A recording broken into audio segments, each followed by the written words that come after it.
We're filming this video to help promote what Lake Wenatchee Fire Rescue do for the community, and we actually got a real call. From dispatch, this is Earthy.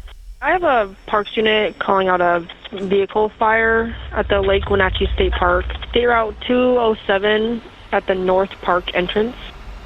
Welcome to my County 9 vehicle fire, area 150-150, Cedar Brae Road, Lake Wenatchee State Park residence, number 4.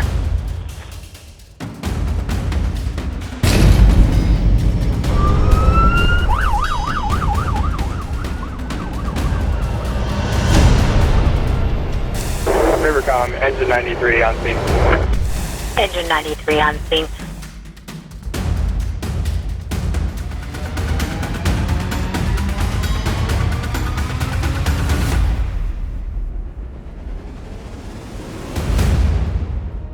The car is burning on fire. People are putting it out, but I kind of looked over to the right and saw this family standing there.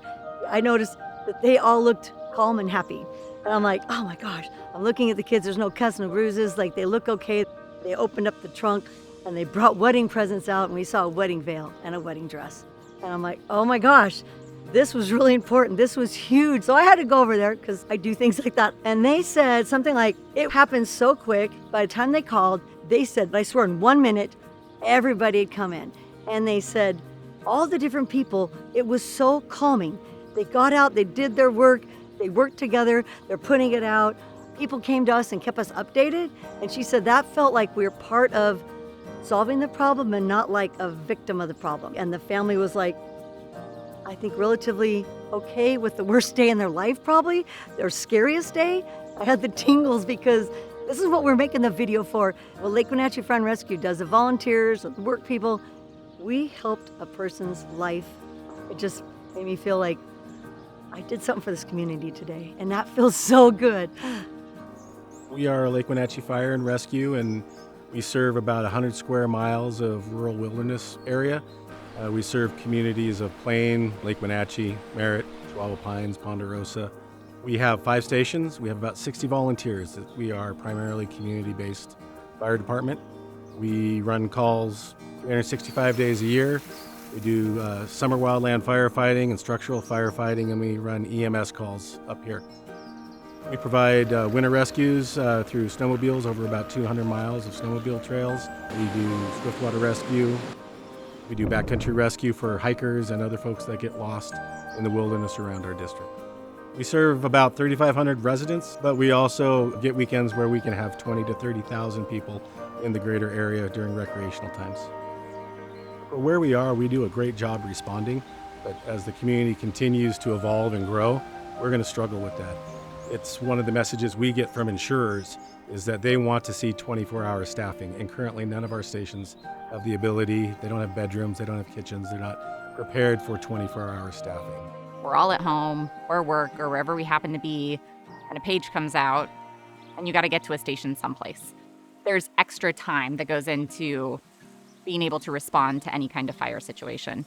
Wintertime, it can take a lot longer. We've had times in the winter where, one of our department members has a Sprinter van, so he brought it here and slept here because he knew there was going to be a big snowstorm. If someone's having a heart attack, every minute counts. A fire can double every 3 minutes.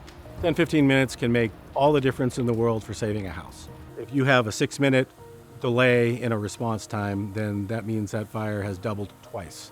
If we can shave off those critical minutes at the beginning of a call and put somebody on scene that can intervene, then that saves lives and it saves property. We don't have anywhere for people to be, so when there's a call, they're just able to hop out of a room, walk into the room next door, hop in a truck, and go to that emergency scene. As our community is growing, our department needs to grow as well, and that's kind of the next big step for us.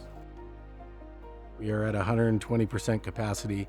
Our training, we're having to try to do that outside or even rent space from other people because our department doesn't even fit in a small training room that we have at one of our stations. There's the little things here is having a room for the sheriff's department to park themselves. And we have more security up here that way. There's a lot of fire districts that they just focus on fires. That's all that they do. This department focuses on a little bit of everything, and they've made it their goal to be a staple in the community. We go to fires, we go to crashes, we go to medical calls, but we do a lot more. We have a community outreach program that allows elders and disabled people to stay in their home safely for as long as possible.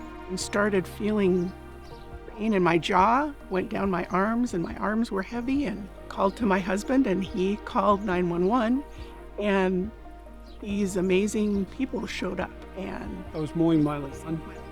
I got chest pains, called 911.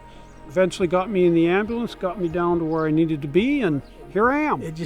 By the time we were halfway down the mountain, I was like, oh my God, I'm in good hands. This is great. It was really scary because we thought we were in the middle of nowhere. And before I knew it, I turned around and the whole fire department, it seemed, were there ready to help. But thank you. I really would not be here today if it weren't for you. It is never, ever a problem to call us in the middle of the night. We never mind getting up.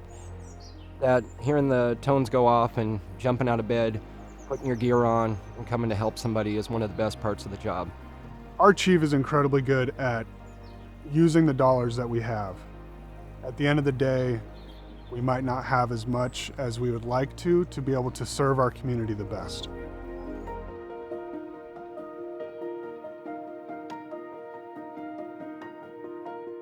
Short answer, saves lives.